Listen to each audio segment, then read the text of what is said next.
Guys, আপনি একটি Facebook ID খুলেছেন এবং আপনার ফেসবুক আইডি যদি পুরানো হয়ে থাকে 2-3 বছরের হয়ে থাকে, কিন্তু আপনার ফেসবুক আইডির যে নামটি দিয়েছেন সেই নামটি দিয়ে ফেসবুকে অন্য কেউ সার্চ করলে আপনার আইডিটা আসে না।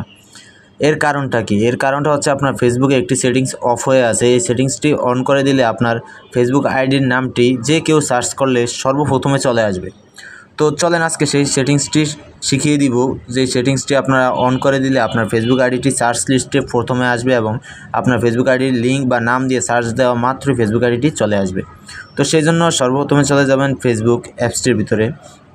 এখানে আসার পর আপনার প্রোফাইল আইকনে ক্লিক করবেন। ক্লিক করার পর এখানে উপরে সেটিংস একটি অপশন পাবেন। এই সেটিংস আইকনটার উপরে ক্লিক করবেন। ক্লিক করার পর এখান থেকে স্ক্রল করে একটু নিচের দিকে আসবেন। এরকম একটি পেজে নিয়ে আসলে আপনি এখান থেকে স্ক্রল করে একটু নিচের দিকে আসলে আপনি এখানে একটি অপশন পেয়ে যাবেন, how people can find and contact you. এই অপশনটির উপরে একটা ক্লিক করবেন। ক্লিক করার পর আপনার সামনে এরকম একটি পেজ চলে আসবে। তো এইখানে একটা অপশন দেখতে পাচ্ছেন, এই অপশনটি আপনার কিন্তু অফ হয়ে আছে কিংবা অন হয়ে আছে কিনা সেটা আগে দেখবেন। যদি অফ হয়ে থাকে তাহলে এখান থেকে এটা আপনি অন করে দেবেন।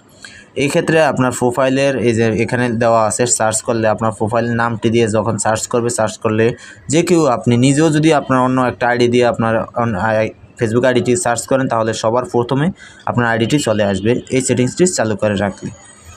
তো গাইস, আশা করি বুঝতে পেরেছেন আপনার ফেসবুক আইডি সার্চ লিস্টে প্রথমে আনার কারণটা, বা প্রথমে আসে না কেন। এটা অফ আছে বিদায় আপনার ফেসবুক আইডির নামটি লিখে সার্চ দিলে আপনার ফ্রেন্ডদের মাঝে ফেসবুক আইডিটি আসে না।